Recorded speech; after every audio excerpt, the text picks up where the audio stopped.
В семье нас трое. Это мама, я и брат. Нас трое в семье. Младшему брату сейчас 17 лет. Он учится здесь, в городе Якутске, после 9 поступил. А мама сейчас работает в Намцах. Вообще, я сам родом из Намского улуса. Родился в селе Партизан Намского улуса. С 1 по 4 класс учился в селе Партизан. Потом с 5 класса учился в Намской средней общеобразовательной школе номер 2. Школьные годы мои прошли довольно-таки насыщенно. Со школьных лет я являюсь большим активистом, общественником. Всегда принимал участие в разных мероприятиях, пусть это будет научно-практические конференции, пусть это будут разные творческие конкурсы и так далее. Да? Ну, скажем, что школьное время – то самое время, которое дало мне, как сказать, то время, в котором я нашел себя. То есть в школьное время я уже знал, по какому пути я должен идти, куда я должен поступать и в будущем кем я должен быть. Для этого мне помогла большая поддержка моих родителей, моих родных, друзей и большая поддержка со стороны администрации школы, в которой я учился. В 2014 году я закончил школу и поступил в Северо-Восточный федеральный университет в Институт психологии. Специальность называется педагог-психолог девиантного поведения. Сложилось так, что хотел бы заняться именно по педагогическому образованию, по обучению. И я до сих пор учусь в институте. То есть во время обучения я узнавал многое, потому что психология с педагогикой – это совмещенные два вида таких, да, они очень интересны. И пусть это будет психология и педагогика. То есть обучаться по этому направлению действительно очень интересно. И человек может в этой сфере развиваться очень хорошо и узнавать многое нового. А также в студенческие годы, начала своего студенческих лет, я сперва работал в педагогических отрядах.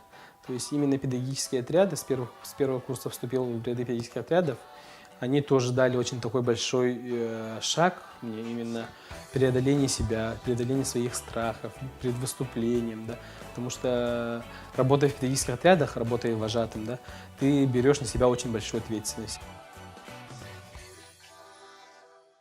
Сейчас я с этого года, с февраля месяца, работаю директором этого центра. Работаем очень хорошо, планов очень много. Если так подумать, вообще волонтерское движение в республике, оно начало развиваться с 2011 года. Наш центр, Центр по работе с волонтерами, работает с 2011 года. Она была создана именно для подготовки волонтеров на 5-х играх Дети Азии. Это было в 2012 году. В 2012 году на 5-х играх Дети Азии работало 1000 волонтеров.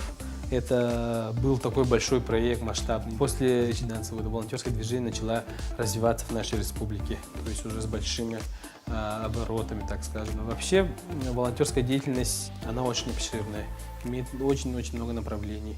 Но, к сожалению, у нас население в республике, да и в городе Якутске, и по районам, у некоторых людей понятие волонтерства очень другое. Потому что некоторые люди, услышав слово «волонтер», они сразу думают, что это тот человек, который ходит с пакетом и убирает мусор. Это совсем не так. Это тот человек, который работает от своей души, чтобы помочь людям, чтобы наша республика, страна развивалась. Да?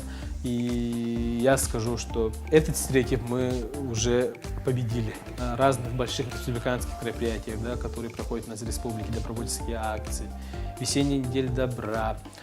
Также разные спортивные мероприятия у нас проходят в республике, проходят разного российского масштаба, международного масштаба, да, разные чемпионаты России по вольной борьбе. То есть во всех мероприятиях волонтеры принимают активное участие. Да?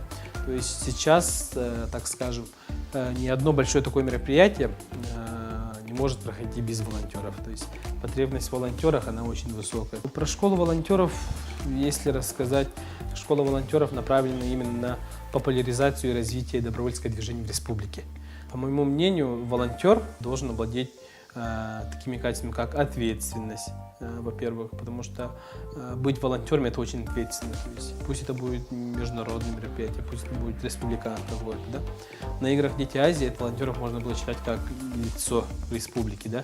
То есть они, соответственно, напрямую работали с нашими спортсменами, которые приехали к нам с других стран Азии. они работали с почетными гостями. То есть так все, что, как они себя поведут, все, что они будут делать, как они себя представят, как они представят свою республику. От этого будет зависеть то мнение республики, того человека, который приехал к нам именно вот на играх Дети Азии. Вообще я сам не пью и не курю, и поддерживаю здоровый образ жизни.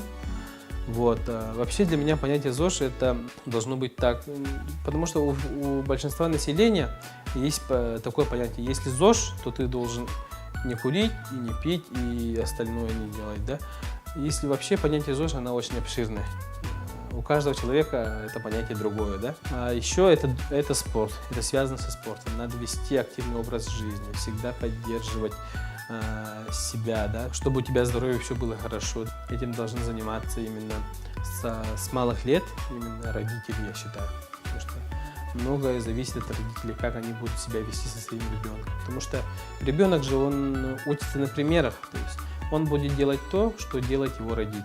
В каждом человеке в глубине души есть все равно доброта. Совершайте добрые дела, то, что вы все равно сделаете доброе дело какому-то человеку, оно все равно обязательно вернется вам бумерангом. То есть добро всегда возвращается обратно. Добро побеждает зло.